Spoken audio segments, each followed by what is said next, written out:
बिस्मिल्लाहिर्रहमानिर्रहीम। तो मेरा नाम है डॉक्टर जहांगीर यासर और आज हम जिस टॉपिक के ऊपर बात करने लगे हैं ये टॉपिक हमारे मुल्क के अलावा हमारे पड़ोसी मुल्कों में भी बहुत ज़्यादा ये इसका जो डेंगू वायरस है ये फैला हुआ है। तो इसके ऊपर हम बात करेंगे, इसकी वजूहात के ऊपर बात करेंगे और आपको कुछ होम्योपैथिक मेडिसिन बताएंगे जिसके इस्तेमाल से जो डेंगू बुखार के अंदर जो अलामत होती हैं, हड्डियों का दर्द होना, वॉमिटिंग का आना, इससे बिल्कुल ठीक हो जाएगा। तो वीडियो शुरू करने से पहले अगर आपने मेरे चैनल डॉक्टर जहांगीर यासर को सब्सक्राइब नहीं किया तो सब्सक्राइब जरूर करें और साथ बेल आइकॉन को भी प्रेस करें ताकि जो मेरी नई आने वाली वीडियोस है उसके नोटिफिकेशन आपको मिलते रहें। तो हमारे मुल्क के अंदर सितंबर से लेके दिसंबर तक जो मच्छर है ये बहुत ज़्यादा हो जाता है, या बारिशों के बाद ये हो जाता है, या आप ऐसे मकाम पे रहते हैं या सोसाइटियों में रहते हैं या ऐसी खुली जगह पे आपका घर है जहाँ फसलें वगैरह हैं, या आपके इर्द गिर्द कूड़ा क्रिकेट बहुत ज़्यादा है, तो इस जगह पे जो डेंगू का मच्छर है ये अपना लार्वा पैदा करता है जिससे डेंगू जो मच्छर है ये इसकी अफजाइश होती है। तो याद रखें कि साफ पानी के ऊपर ये होता है। तो आपने अपने इर्द गिर्द जो साफ सफाई का ख्याल रखना है, पानी खड़ा नहीं होने देना। डेंगू बुखार जब किसी को होता है या डेंगू मच्छर किसी को काटता है, जब ये फौरी तौर पे काटता है तो इसका जो वायरस होता है ये हमारे जिगर से आगे पूरे जिस्म में आहिस्ता आहिस्ता फैलता है। तकरीबन एक हफ्ते के बाद इसका बुखार शो होता है। तो ये बुखार 101 से लेके 103-4 तक तकरीबन ज़्यादा रहता है। साथ में बहुत ज़्यादा बाज़ लोगों को सर्दी भी लगती है, कपकपी उनको बहुत ज़्यादा होती है।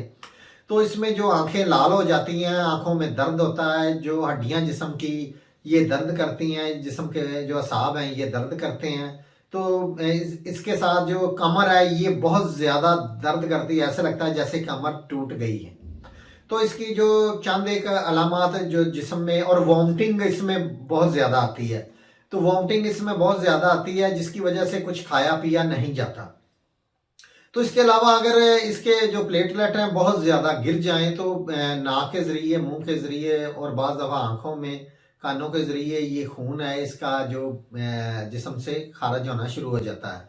तो अगर ऐसी कैफियत हो जाए तो फौरी तौर पे आपने मरीज़ को हॉस्पिटल लेके जाना है, उसको घर कोई मेडिकेशन नहीं करनी। इसमें आपने 3 चीज़ों का बहुत ज़्यादा ख्याल रखना है कि आपने, हम लोग यही गलती करते हैं कि हम प्लेटलेट सिर्फ यही चेक करते हैं, लेकिन आपने 3 चीज़ों का ख्याल रखना है कि आपने जो प्लेटलेट हैं मरीज़ के वो उसके देखने हैं। इसके अलावा आपने मरीज़ का ब्लड प्रेशर चेक करते रहना है कि इसका ब्लड प्रेशर, इसमें ब्लड प्रेशर बहुत ज़्यादा लो होता है। तो ब्लड प्रेशर आपने लो नहीं होने देना, उसके लिए आपने ORS का इस्तेमाल मरीज को ज़रूर करवाना है। तो इसमें ये 2 चीज़ें हो गई हैं। और इसमें तीसरी चीज़ होती है डिहाइड्रेशन, पानी की कमी। पानी की कमी के लिए ORS पानी की कमी को भी कवर करता है और ब्लड प्रेशर लो को भी तकरीबन ये बराबर रखता है। तो ये आपने ORS का इस्तेमाल ज़रूर करवाना है। ये 3 चीज़ें आपने बिल्कुल ध्यान में रखनी है। तो होम्योपैथिक में भी इसका बहुत बेहतरीन इलाज है।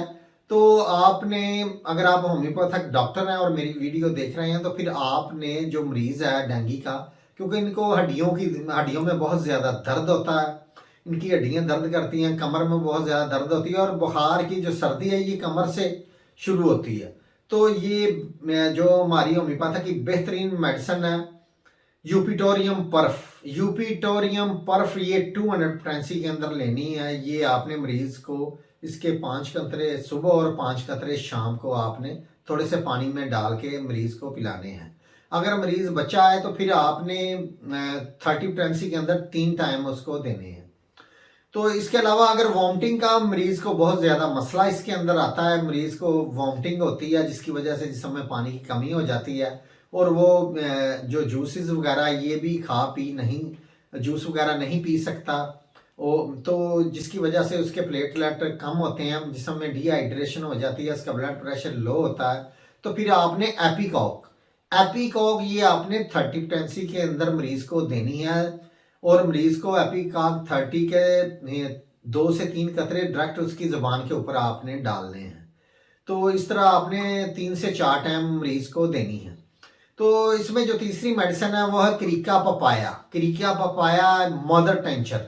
ये पपीते के पत्तों का मदर टेंचर होता है।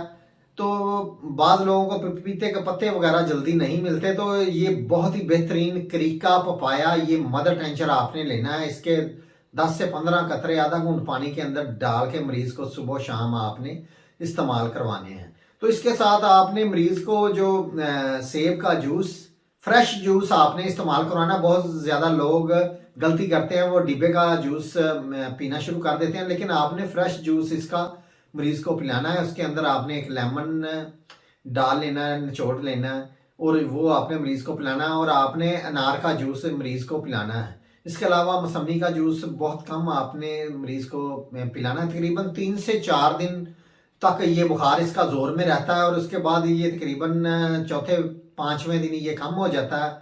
और मरीज अगर कुछ खाना चाहे तो उसको हल्की फुल्की आपने देनी, लेकिन 3, 4, 5 दिन के बाद। तो ये मेडिसिन मैंने आपको बता दी है, लेकिन आपने अपने डॉक्टर से, करीबी जो डॉक्टर है उससे कंसल्ट ज़रूर करना है। सेल्फ मेडिकेशन आपने बिल्कुल नहीं करनी। अगर आपकी तबीयत ज़्यादा नासाज हो जाए तो फ़ौरन आपने हॉस्पिटल जाना है।